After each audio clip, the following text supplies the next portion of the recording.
Hi guys, in today's video I'm going to show you how to make thumbnails like these and thumbnails like that. I'm going to try and make it as simple as possible, so make sure to just follow along closely. And without wasting any more of your time, let's get into the video. So the first thing you're going to want to do is create a blank base player on Roblox Studio. After you've done that, you want to go over here, a random place, and just click on the avatar, and then you want to go onto the rig builder, and then you want to select my avatar, and then make sure it's R6.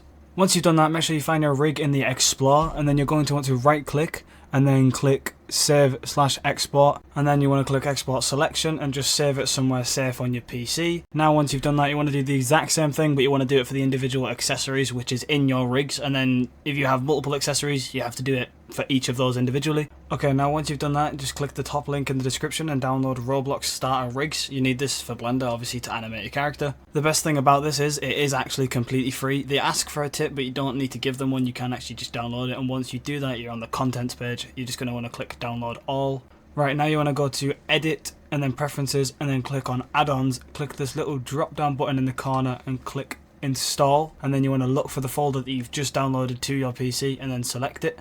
You'll know that you've done it correctly when you can see it in your taskbar. You want to click it and then click on blocky rig or whatever type of avatar your character is, but for me it's a blocky rig, that's the one I'm going to be using. Then go in the corner here and put on the middle circle. This is the shading view so you can see it, and as you can probably guess, now we're going to go into the shading tab.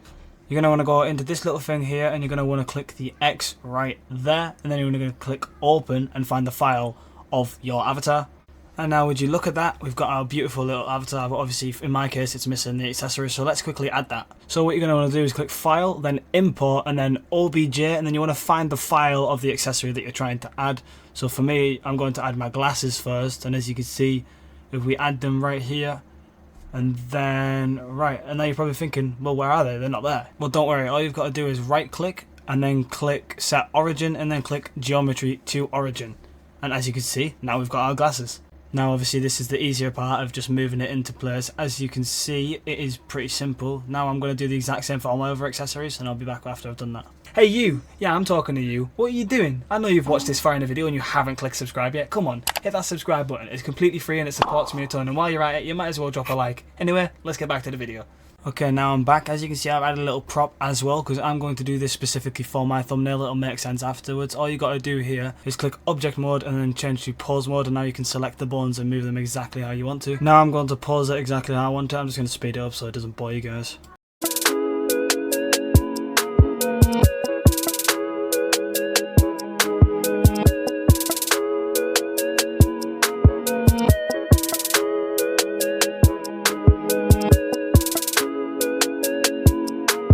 Okay, there we go. As you can see, now we are done. All you want to do now is click add and then click camera. Now if you want to actually use that camera that you just added, you have to click 0 on the number pad, but if you don't have a 100% keyboard, you have to go up here, click edit, preferences, and then go to input, and then you want to click this option up here. Now if you click 0, you'll be in camera view, and if you click the shift and the button above your tab button, it will put you into this where you can position yourself. Okay, now go into the output tab and then change the resolution to 1920 by 1920. I find this looks better because it makes it into a nice little square for you. Now if you've followed everything exactly through, you want to click up here and go to the render view, and now this is how it looks like in the render. As you can see, it is quite dark, so let's just add some light. Go over here and click add, and then click light, and then click sun. Now you're going to want to adjust the strength of the sun. You should put it anywhere between 5 and 10, so I'll just go for a solid 7.5 because it's a nice middle ground. Next you want to adjust the angle. You want to put that anywhere between 140 and 180. Personally, I found that 160 was the best for me, but it might be different for you. Now that you had a bit of a play around and you've figured it out, you want to go click render, and then you want to click render image, and as you can see, you'll be in this thing.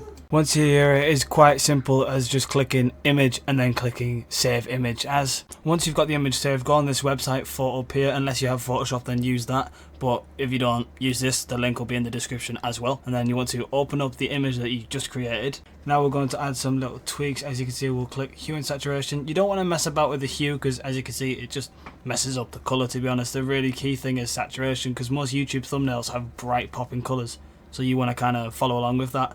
The lightness doesn't really do too much. I'll put it up a little bit just because I feel like it looks better compared to before.